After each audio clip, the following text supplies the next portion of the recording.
Morning everyone. আজকে হচ্ছে আমাদের উটিতে ডে 2। এখন আমরা যাচ্ছি সকালে ব্রেকফাস্ট করতে। আর আজকে সকাল সকালে উঠে গেছি বিকজ 9টার সময় আমাদের টাইম দেওয়া হয়েছে ঘুরতে যাওয়ার জন্য। তো চলো ফার্স্টে ব্রেকফাস্টটা করে নিই, তারপরে এসে রেডি হবো, দেন ঘুরতে বেরোবো।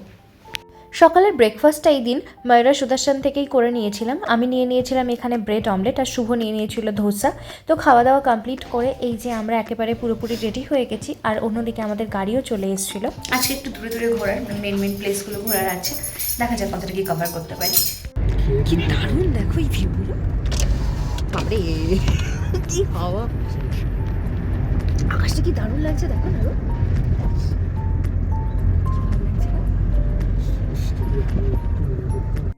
এই দিনের ওয়েদারটা সত্যি ভীষণ ভালো ছিল। আর লাকিলি আমরা যে কদিন ছিলাম সে কদিন বৃষ্টি হয়নি। আমরা আসার নেক্সট উইক থেকেই যেহেতু চেন্নাইয়ে সাইক্লোন হয়েছিল, সেই জন্য সব জায়গাতেই কম বেশি বৃষ্টি হয়েছিল, আমাদের ব্যাঙ্গালোরেও হয়েছিল। তাই আমরা ভাবছিলাম যে সত্যি আমাদের লাকটা ভালো ছিল যে তার আগের সপ্তাহে ঘুরে এসেছিলাম আর পুরো সানি ওয়েদার পেয়েছিলাম। কোথাও ঘুরতে গেলে সানি ওয়েদারটাই সব থেকে বেশি ভালো লাগে।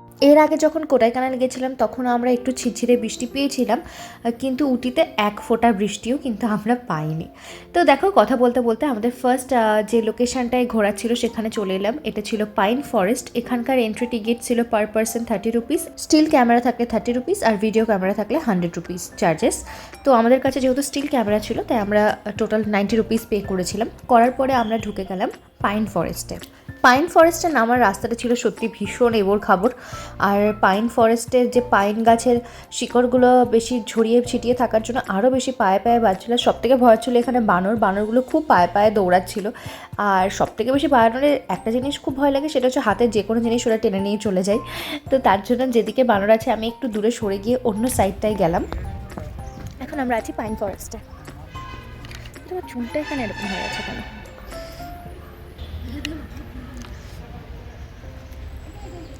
যখন কোডাইকানালে গেছিলাম ওখানেও একটা পাইন ফরেস্টে গেছিলাম, বাট এখানকার পাইন ফরেস্টটা না আরও বেশি নিট অ্যান্ড ক্লিন। ওখানে একটু নোংরা ছিল।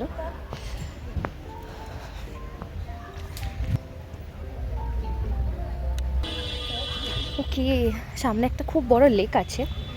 আমার মনে হয় আমি একটা ভিডিও দেখেছিলাম এর আগে যেখানে বলেছিল এই লেকটার সামনে যাওয়া যায়, কিন্তু এখন ওখানে অনেক জল, তো যাওয়া যাবে না যা বুঝতে পারছি। পাইন ফরেস্ট ঘুরে আমরা চলে এসেছিলাম শুটিং স্পটে। পথে আরও দুটো স্পট পড়েছিল, যেটা হচ্ছে একটা 9th মাইল এরকমই শুটিং স্পটের মতো জায়গা ছিল, আরেকটা হচ্ছে পাইন ফরেস্টের মতোই আরেকটা ফরেস্ট। তো সেই দু জায়গায় আমরা দাঁড়াই। শুটিং স্পটের এন্ট্রি ফিস ছিল পার অ্যাডাল্ট 30 রুপিস করে, ক্যামেরার জন্য ছিল 50 রুপিস। তো আমরা টোটাল এখানে পে করেছিলাম 110 রুপিস। চলো এবার তোমাদেরকে একটু শুটিং স্পটটা ঘুরে দেখাই। ফার্স্টে তো আমরা এখানে টিকিট দেখিয়ে ভেতরে ঢুকে গেলাম। এটা আসলে পাহাড়ের ওপরে উঠে একটা ভিউ দেখার। অনেক মুভির মানে পুরোনো দিনের অনেক আমির খানের মুভির আরও অনেক মুভির শুটিং এখানে হয়েছে। লোকেশনটা অসাধারণ ছিল। এখন আমরা আছি শুটিং স্পটে। এটা একটা পাহাড় বা টিলা বলা যেতে পারে, যেটা অনেকটা উঁচু, হাঁটতে প্রচণ্ড কষ্ট।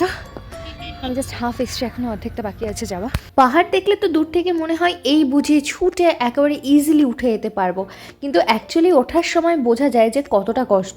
আমার তো রীতিমতো মনে হচ্ছিল আমি হার্টের পেশেন্ট হয়ে গেছি। চলো ওপরে গিয়ে দেখি কেমন কি ভিউ পাওয়া যায়। জায়গাটা খুব সুন্দর, কিন্তু ওই আর কি উঠতে খুব কষ্ট। ওপরে ওঠার পরে এই ভিউটাই আমরা পেয়েছিলাম। দূরে পাহাড় আর তার সাথে সবুজে ঘেরা পাহাড় যাকে বলে ঠিক সেটাই ছিল। এত অপূর্ব ছিল লোকেশন।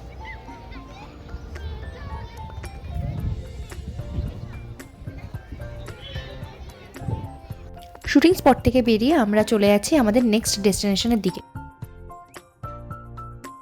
পাহাড়ের ওপরের একটা সুন্দর রাস্তা অতিক্রম করে আমরা ফলসের খুব কাছাকাছি চলে এসেছি। আর ওই যে দূরে তোমরা একটা ঝিল মতো দেখতে পাচ্ছ, আমরা এর আগে যে পাইকারা ড্যামটা দেখেছিলাম সেই ড্যামের জলটাই কিন্তু এখানে এসে জমা হয়, আর এই জমা জলটাই সামনের দিকে গিয়ে ফলস হয়ে গেছে। তো চলো এবার সামনের দিকে আমরা এগিয়ে যাই। আরেকটা কথা তোমাদের বলে দিই, এখানে কিন্তু এরকম ব্যাটারি কারও পাওয়া যায়। যদি কেউ চাও তবে ওই যেখানে আমরা গাড়ি থেকে নামলাম সেখান থেকে ব্যাটারি কার করেও কিন্তু আসা যায়। তো আমরা যখন এসেছিলাম তখন ব্যাটারি কারের ওখানে অনেক লাইন ছিল বলে আমরা হেঁটেই চলে এসেছিলাম। হেঁটে আসার রাস্তাটাও কিন্তু বেশ সুন্দর। তো চলো এবার আমরা ঢুকি ভেতরের দিকে। পাইকারা ফলসের এন্ট্রি ফিস ছিল 30 টাকা, বাচ্চাদের জন্য 10 টাকা। আর ক্যামেরা থাকলে তার জন্যও কিন্তু একটা এক্সট্রা চার্জ দিতে হতো, স্টিল ক্যামেরার জন্য 50 টাকা। যে সব জায়গাতেই সেম ক্যামেরা চার্জেস, যেহেতু আমাদের কাছে ক্যামেরা থাকে তাই আমাদেরকে সেই চার্জেসটা পে করতে হয়। তো ভেতরে ঢুকেই দেখলাম এদিকে এরকম একটা ছোট্ট বাগান মতো করা, যেখানে সিটিং অ্যারেঞ্জমেন্ট রয়েছে, কেউ চাইলে ওখানে বসতেও পারে। আর এদিকে পাইকারা ফলসের নামটাও লেখা আছে। তো এগুলো দেখতে দেখতেই এবার আমরা নিচের দিকে চলে যাব। নিচে কিন্তু অনেকগুলো সিঁড়ি আমাদেরকে নামতে হবে, আর অনেকটা সিঁড়ি নেমেই আমরা পাবো ফলসটা। যদি কেউ হার্টের পেশেন্ট বা বয়স্ক মানুষ থাকে তাহলে তো আমি এই জায়গাটা সবাইকে একটু অ্যাভয়েড করতেই বলবো, কারণ নামাটা যতটা না সহজ, ওঠার সময় ততটাই কষ্ট হয়, কারণ এগুলো পাহাড়ের টিলা, সব সেই টিলা দিয়ে দিয়ে নামতে হয়। অনেকটা সিঁড়ি নামার পরেও যখন ফলসটা চোখে পড়ছিল না, তখন আমার হাজব্যান্ড ভাবছিল ফলস কি নেই, তাহলে কোথায় ফলস? সেই জন্য আমি বলছিলাম যে না, নিচে ফলস আছে, যেহেতু অনেকটা সিঁড়ি নামতে হচ্ছিল। আর এই যে দেখো এখানে যে জলের ধারাটা বইছে, এটাই কিন্তু ফলসের দিকে যাচ্ছে। ওখানে একটা ছোট্ট ফলস ঠিক বলবো না, পাথরের নিচে থেকে জল নামছে, কি দারুণ দেখতে লাগছে না?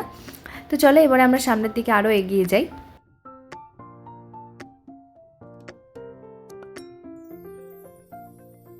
আমরা চলে এসেছি ফলসের একদম সামনের দিকে।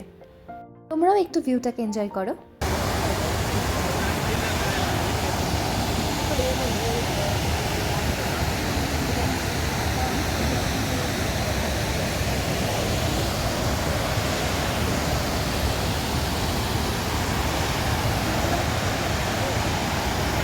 ফলস দেখে ওঠার পরে একদম আর এনার্জি ছিল না অনেকটা হেঁটে যাওয়ার, সেই জন্য আমরা এই ব্যাটারি কারগুলোতে বসে গেছিলাম। এইগুলোর টিকিট প্রাইস ছিল পার পার্সন 20 রুপিস করে।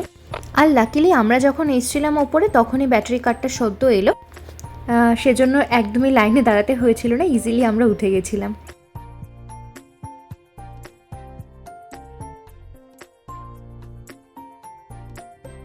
পাইকারা ফলস দেখে আমরা চলে এসেছিলাম পাইকারা লেকে।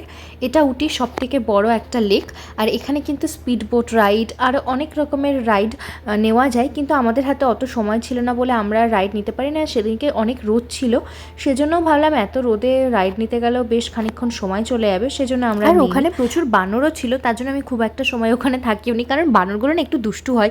ওরা দুমদাম হাতের মধ্যে যা থাকে, ব্যাগ বা ফোন সমস্ত কিছু কেড়ে নিতে চাই, আর আমাদের কাছে ফোন, ক্যামেরা, ব্যাগ সমস্ত কিছু ছিল। তার জন্য আমরা ওখানে আর বেশিক্ষণ টাইম ওয়েস্ট না করে আমরা আমাদের নেক্সট ডেস্টিনেশনের দিকে এগিয়ে গেছিলাম। আর এদিনকে যেহেতু আমাদের একটু দূরে দূরে যেতে হতো, সেই জন্য আমাদের সময়টাকে ঠিক সেভাবেই কাজে লাগাতে হচ্ছিল, যাতে আমরা দেরি না করে ফেলি। রাস্তায় যেতে যেতে আরেকটা পয়েন্ট পড়ে, সেটা হলো এই যে পাহাড়ের ওপরে একটা রোড দেখতে পাচ্ছ তোমরা দূরে, এটা ট্রেক করা যায়, ট্রেকিং রুট। তো সেটা যদি কেউ চাও তাহলে সেটাও করতে পারো, এরকম অপশানও রয়েছে এখানে। তো আমরা আর ওদিকে যাইনি, আমরা সোজা গাড়ি করে বেরিয়ে গেছিলাম। এদিনকে আসলে আমাদের একটা ফরেস্টে যাওয়ার ছিল, মধুমালাই ফরেস্ট। আমরা যেদিনকে প্রথম উটিতে এসেছিলাম সেই রোড ধরেই কিন্তু আমরা এসেছিলাম ফরেস্টের। তো এই দিনকে আমরা ফরেস্টের ভেতরে যাব, সাফারি নেব, সেই জন্যই আমরা তাড়াতাড়ি করছিলাম যাতে টিকিটটা পাই। আর যাওয়ার পথেই একটা রেস্টুরেন্টে আমরা লাঞ্চটা সেরে নিয়েছিলাম। রেস্টুরেন্টটা খুব সুন্দর জায়গায় ছিল, একদম পাহাড়ের ওপরে বলতে পারো, যার পাশ থেকে খুব সুন্দর একটা ভিউ পাওয়া যাচ্ছিল। তো আমরা সেদিনকে দুপুরবেলার লাঞ্চে খেয়ে নিয়েছিলাম ফ্রাইড রাইস আর চিলি চিকেন, ব্যাস এটাই খেয়েছিলাম, কারণ হালকা ফুলকা খাবারই বাইরে গিয়ে খাওয়াটা আমার মনে হয় বেটার। আর আমরা একটা করে নিয়ে নিয়েছিলাম, দুজনে সেটাই শেয়ার করে খেয়ে নিয়েছিলাম। এরপরে আমরা চলে এলাম মধুমালাই টাইগার রিজার্ভ ফরেস্টের দিকে। আমার ফার্স্ট উটি ব্লগের দিন তোমরা তো দেখেছোই, আমি যখন বাসে করে আসছিলাম আমরা, তখন রাস্তাতেই প্রচুর হরিণ, তারপরে হাতি, ময়ূর দেখেছিলাম। সেই রাস্তা ধরেই আবার যাচ্ছিলাম বলে ঠিক সেরকমভাবে আবারও আমরা অনেক হাতি, ময়ূর আর হরিণ দেখতে পেয়েছি। এবার দেখো আমরা চলে এলাম মধুমালাই ফরেস্টের ভেতরে।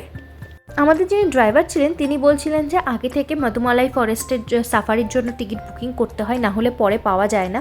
আর আমরা যেহেতু এটা জানতাম না, আগে থেকে আমরা টিকিট বুকিংও করেছিলাম না, তো আমরা পুরোপুরি লাকের ওপরেই গেছিলাম যে গিয়ে যদি টিকিট পাই তো ভালো, নয় তো নয়। এই জন্যই আমরা খুব তাড়াহুড়ো করছিলাম, আর একটু টেনশনও হচ্ছিলো যে পাবো কিনা। তো লাকিলি আমরা গিয়ে টিকিটটা পেয়ে গেছিলাম। আর ওখানে টিকিট প্রাইস খুব সম্ভবত 20-30 টাকা করেই হয়তো ছিল, আমার এখন খেয়াল পড়ছে না। তো ওরকমভাবে টিকিট দিয়ে তারপরে আমরা চলে এলাম বাসের দিকে, যেখান থেকে আমাদের সাফারির বাসটা ছাড়বে।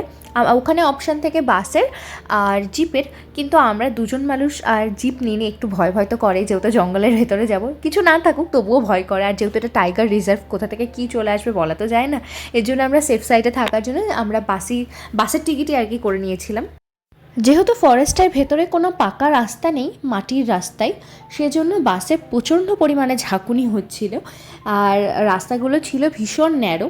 যদিও আমরা মনে খুব আশা করে গেছিলাম যতই কষ্ট হোক যদি একটু বাঘ দেখা যায় তাহলে তো আনন্দের সীমা থাকবে না, কিন্তু আমাদের লাক এতটা ভালোও ছিল না যে বাঘের দেখা পাওয়া যাবে। সেজন্য পুরো জঙ্গল ঘুরেও, পুরো না মানে যতটা ওদেরকে ঘোরানোর ততটা ঘোরার মধ্যেও আমরা বাঘ দেখতে পাইনি। তবে দেখেছিলাম প্রচুর হরিণ, একটা দুটো ময়ূর, বাইসন আর হাতি। ব্যাস এগুলো দেখেই মন শান্তি করে চলে এলাম। মধুমালাই ফরেস্ট থেকে আমরা সোজা আমাদের হোটেলে চলে এসেছিলাম। আসার পরে সন্ধ্যাবেলাতেই আমরা চিকেন কাটলেট খেয়ে নিয়েছিলাম ময়ূরা সুদর্শন থেকেই। আর তারপরে আর কোথাও বেরোইনি, সেদিনকে একটু ঠান্ডা ঠান্ডাও লাগছিল, তার জন্য ওখানে বসে বসেই কফির সাথে কাটলেটটা খেলাম। আর রাতের ডিনারটাও আমরা ময়ূরা সুদর্শন থেকেই করে নিয়েছিলাম, ভাত ডাল এসবই। তো আজকের এই ভিডিওটা আমি এখানেই এন্ড করছি।